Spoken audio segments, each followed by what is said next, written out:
एक लड़की जिसका नाम मैसी है, उसकी फैमिली को दिखाया जाता है। आज उसने अपने डैड की बर्थडे के लिए खुद केक बनाया है। वो अपने डैड के पास बर्थडे विश करने आती है। दिखाया गया कि उसका डैड पैरालाइज है और ना तो कभी चल सकता है और ना ही कुछ बोल सकता है। मैसी और उसकी मॉम रोज बर्थडे सेलिब्रेट करने लगते हैं। उस मैसी के डैड को एक बर्थडे गिफ्ट देती है। जब गिफ्ट ओपन किया जाता है तो कुछ चाकू और हथियार मिलते हैं, जो कि सारी चीजें मैसी की मॉम ने खुद ही डिजाइन की थी। सब चीजों के हैंडल सदियों से बनाए गए थे और ये चीजें मैसी के डैड भी नोटिस करते हैं। वो गौर से उसे देख रहा था, मगर क्या करता, ना बोल सकता था और ना ही चल सकता था। रोज मैसी के डैड को एक इंजेक्शन लगाती है और बाद में केक खिलाती है कि अचानक दरवाजा नॉक होता है। अभी हैरान हो गए कि इस टाइम कौन आ गया। मैसी और रोज दरवाजे की जानब जाने लगी तो दस्तक तेज हो गई। वो दोनों काफी डर जाती है। दस्तक बंद हुई तो उन्होंने सुना कि कोई बाहर है जो उनसे हेल्प मांग रहा है। जब रोज एक होल से चेक करती है तो बाहर एक लड़का था जो अभी भी मदद के लिए पुकार रहा था।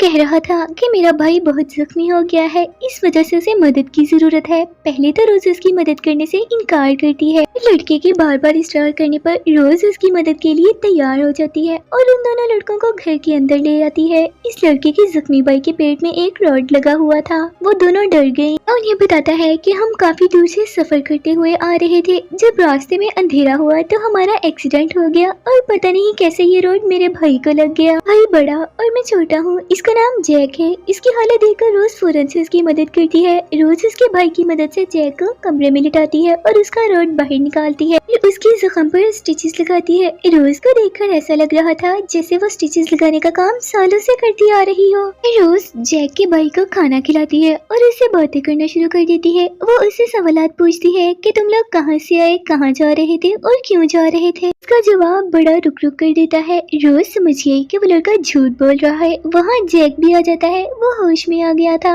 वो रोज का शुक्रिया अदा करता है कि तुमने मेरी सही टाइम पर जान बचा ली, मेरा इलाज भी कर दिया। रोज ने कहा कि तुम बहुत जख्मी थे तो मुझसे मदद किए बगैर रहा नहीं गया। रोज जैक से कहती है हाँ तुम्हारा भाई ठीक से बोल नहीं सकता। तो जैक कहता है कि ये बहुत मासूम और सादा है, इसका दिमाग अभी भी बच्चों जैसा है। इसके साथ ऐसे ही बिहेव करता हूँ जैसे कि वो कोई छोटा बच्चा हो। खाने के बाद दोनों भाई आराम करने जाते हैं। उनकी बातें इस बात की तरफ इशारा कर रही थी कि असल में वो चोर है। एक्सीडेंट वाला सीन दिखाया जाता है कि रात को जब वो पैसे चुरा कर भागने लगते हैं तो उनका एक्सीडेंट हो जाता है कि तभी उनकी गाड़ी एक जगह स्टक होने की वजह से वो पकड़े भी जा सकते थे। गाड़ी वहीं छोड़कर चले जाते हैं, मगर पैसों वाला बैग गाड़ी में ही रह जाता है। अब जैक वापस उस बैग के लिए गाड़ी के पास जाना चाहता था जहाँ एक्सीडेंट हुआ था, तो वो जगह उससे काफी दूर थी और वो बहुत दूर आ चुके थे। अब वो रोज की गाड़ी लेना चाहते थे। वो दोनों प्लान करते हैं। प्लान के दौरान जैक का भाई कंट्रोल से बाहर हो जाता है। जैक उसको संभालने लग जाता है। जब रोज उनसे पूछती है कि ये ऐसा क्यों कर रहा है तो जैक कहता है कि उसकी फेवरेट कॉपी गाड़ी में रह गई थी, वो उसे लाने की जिद कर रहा है। मुझे आपकी गाड़ी की जरूरत है ताकि मैं अपनी गाड़ी के पास जाऊं और उसे उसकी कॉपी ला कर दूं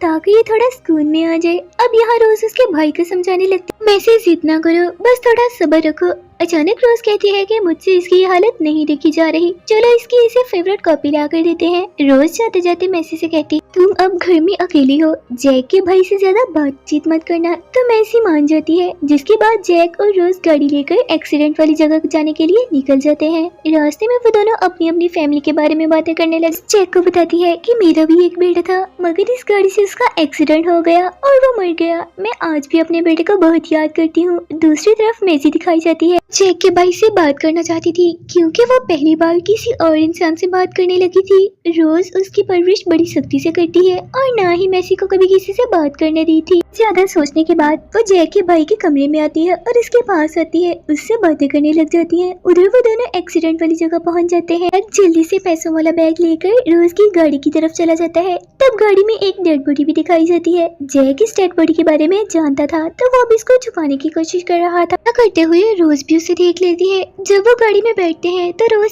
जैक से कहती है कि वो डेड बॉडी किसकी है, क्या तुमने किसी को मारा है। जैक गुस्से में आकर गन निकालकर रोज पर तान लेता है। उसे कहता कहता है कि चुप हो जाओ और सामने जो पीसीओ है वहाँ चलो। वो ऐसा ही करती है क्योंकि वो गन पॉइंट पर थी। जैक वहाँ से अपने बॉस को कॉल करता है। बॉस जैक से अपनी बेटी और बैग के बारे में पूछता है। यहाँ ये बात क्लियर हो जाती है कि गाड़ी में जिसकी डेड बॉडी थी वो असल में बॉस का बेटा था, मगर जैक बॉस से झूठ बोलकर कहता है कि आपका बेटा मेरे साथ है, हम एक बिल्कुल सेफ जगह पर हैं, आप चाहे तो पैसों वाला बैग लेने आ सकते हैं। इसके बाद मैसी और जैक का भाई दिखाया जाता है जो कि रेडियो सुन रहे थे कि तभी अचानक मैसी रेडियो पर एक न्यूज सुनती है। दो भाई चोरी करने के बाद फरार हो गए हैं और वो दोनों भाई वही हैं जो उनके घर थे, यानी कि जैक और उसका छोटा भाई। वो गुस्से से रेडियो को तोड़कर कहता है कि ऐसा कुछ भी नहीं। जैक और रोज भी वापस आ जाते हैं। थोड़ी देर के बाद उनके घर एक पुलिस ऑफिसर आता है जो कि जैक और उसके भाई की तलाश कर रहा था, मगर रोज ये एक्सप्रेस करती है कि सब नॉर्मल, घर में मेरी फैमिली के अलावा और कोई नहीं है। बाहर बारिश होने की वजह से ऑफिसर कुछ देर वहीं रुकता है और रोज से एक कप कॉफी मांगता है। रोज कॉफी बनाने चली गई तो वो तस्वीरों को चेक करने लग जाता है। अचानक ऑफिसर को यहाँ एक केस याद आता है जिसमें एक औरत गायब हो जाती है, मगर वो औरत जिंदा थी।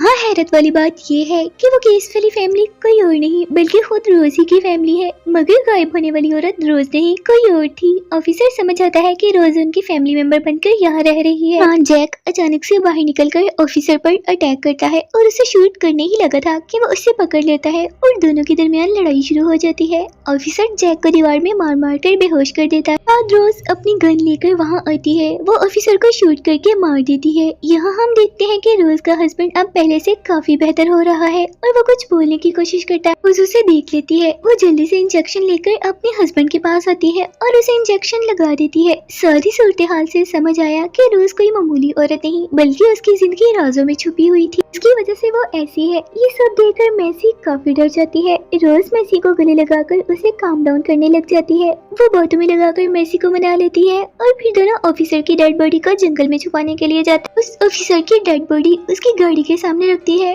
ताकि यही लगे कि किसी क्रिमिनल ने उसे शूट किया, जिसकी वजह से वो मर गया। उसके बाद जैक और उसका भाई घर से भागने के लिए बाहर आ जाते हैं। तभी जैक को याद आता है कि पैसों वाला बैग अंदर रह गया है। वो अपने भाई से कहता है कि तुम यही रुको, मैं अभी आया। जैक का भाई उसे मना करता है, मगर जैक उसको कहता है कि तुम यहाँ इंतजार करो, मैं आ जाऊंगा। जैक विंडो से घर के अंदर जाने लगा तो अब की बार वो एक खुफिया रूम में आ जाता है जहाँ वो देखता है कि एक औरत बहुत ही बुरी हालत में बंधी हुई है। उसकी हालत खराब होने की वजह से उस औरत का फेस भी अजीब लग रहा था। उस औरत के दोनों हाथ और पाँव काट दिए गए थे। जैक को यहाँ पता चलता है कि यही औरत असल में इस घर की ओनर है और ये गायब नहीं हुई थी बल्कि इसको किडनैप करके इसी घर में रखा गया। मैं जब रोज ने उसे बताया कि कार एक्सीडेंट से उसके बेटे की डेथ हो गई थी तब वो उसकी गाड़ी से हुई थी, मगर ये आम एक्सीडेंट था, किसी प्लान के तहत नहीं किया गया था। तो रोज अपने बेटे की मौत से इतनी पागल हो गई कि वो बदला लेने का फैसला कर चुकी थी। रोज ने उसकी फैमिली को कैद कर लिया था। सबसे पहले उसके हस्बैंड को ऐसी मेडिसिन देती है कि वो पैरालाइज्ड हो गया। का अपने बॉडी पर कोई कंट्रोल ही नहीं रहा। जब मैसी बहुत छोटी थी वो उस सूरत हाल को समझ न सकी। फिर रोज ने असली घर की ओनर के हाथ पांव काट कर उसे यहाँ कैद कर दिया। उसके घर में सीसीटीवी कैमरास लगा दिए ताकि वो अपनी फैमिली को देख सके कि कैसे अब उसकी फैमिली रोज की फैमिली बन गई है। रोज तो बहुत ही खतरनाक था। उसने उसके हस्बैंड को जो गिफ्ट दिया था